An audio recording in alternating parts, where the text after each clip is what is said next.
Hello, this is Victor at RestoreYourMercedes.com, and today I have Mass Air Flow sensor.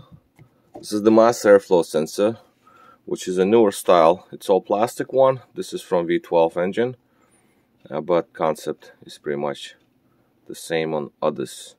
This is the newer style, 96 and newer, because 95 models have well, not all of them, of course, but 95 have the metal ones with the hot wire sensor. So basically you would look in the sensor and there will be a little wire inside. And this one is a hot film.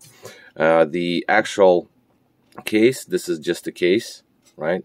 And the sensor sits inside this opening, inside the case. So now, here is the actual sensor, all right? So this is the sensor, this is the internals, that is the element that checks the air passage and heats up and then checks the difference between one plate to another, and the rate of coolant, the rate of how fast the air is cooled passing the second plate. It measures it all and then gives out the reading. 4 pins. Okay, not 5 like the older ones.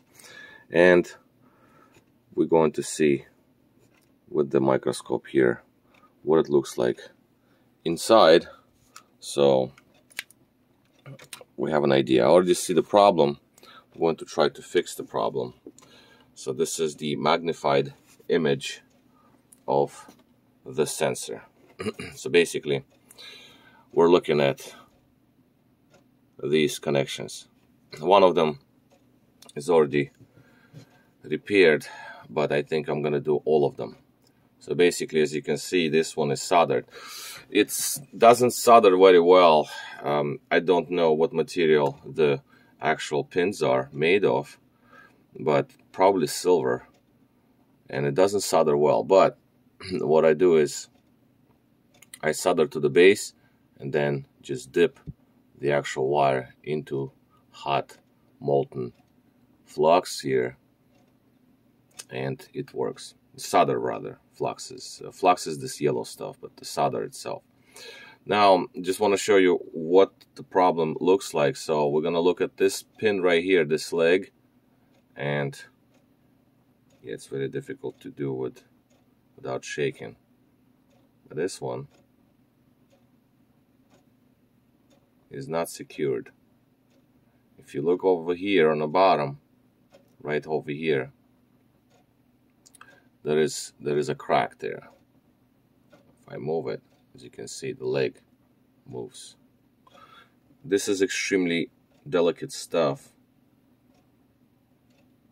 One wrong move and leg's broken. So as you can see, it's moving right where it's supposed to be, attached and crimped right in this area down here.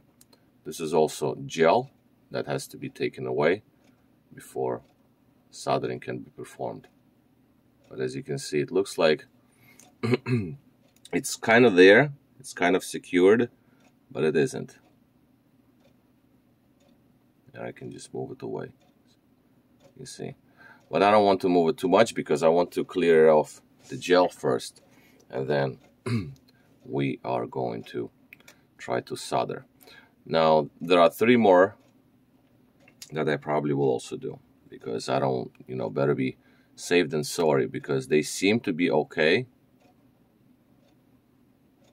This one is attached, still attached. Yep. This one, yeah, this one seemed to be attached as well. Try to go from with my left hand. Yes, this seemed to be attached, and this one right here is also appears to be attached. So this is basically what we're gonna deal here with. Like I said, this one is already soldered. Try to move this one. see, this one is in it. All right.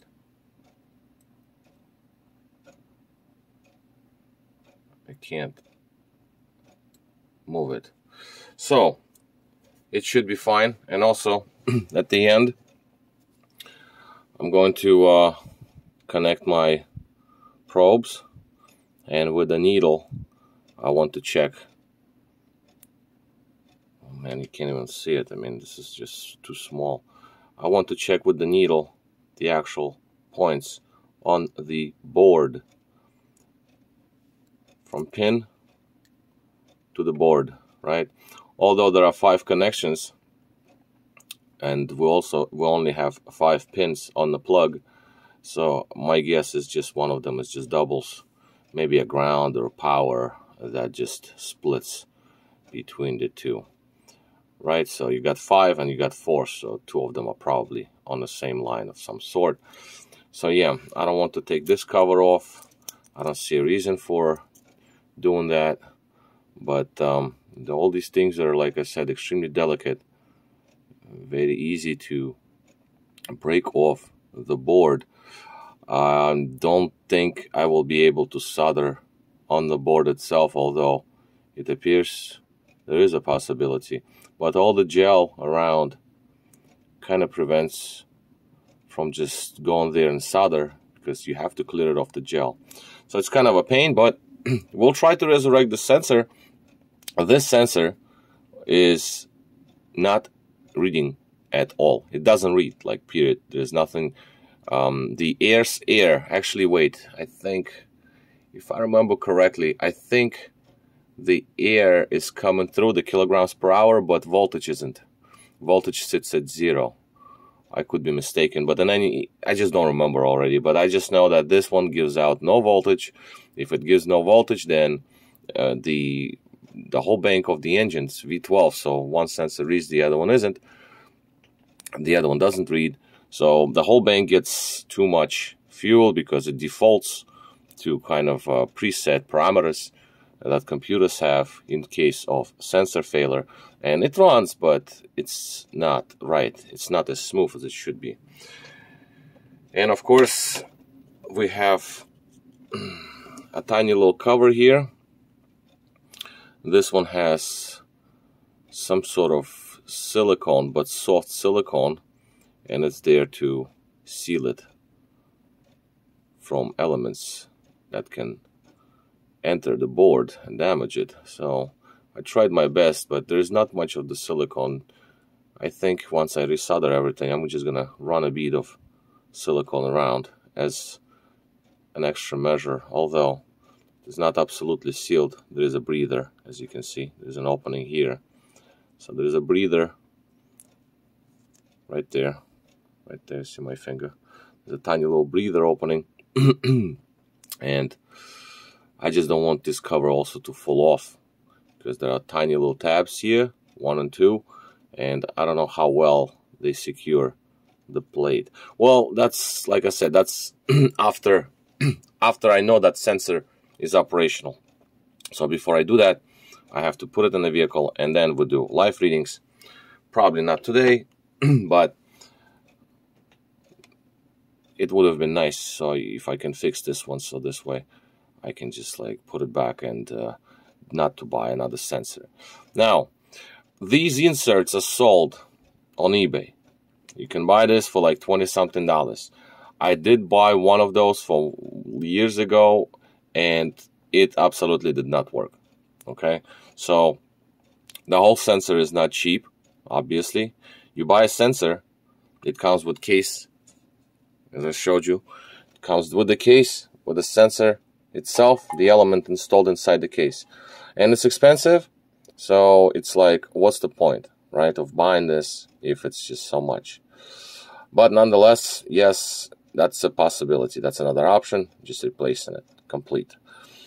Used ones can be in similar shape, so before you just can like put in a used one and think that, okay, it's all done, sensor works, everything is great, you do need to double check the actual readings, live data, because you can have used sensor and it would not be working because it is old and just doesn't work right. And also you got the arrow here, you got the arrow there, the arrow here. So this is, here's the arrow on the sensor. So that's the flow. So obviously it is inserted. The arrow here, the arrow there.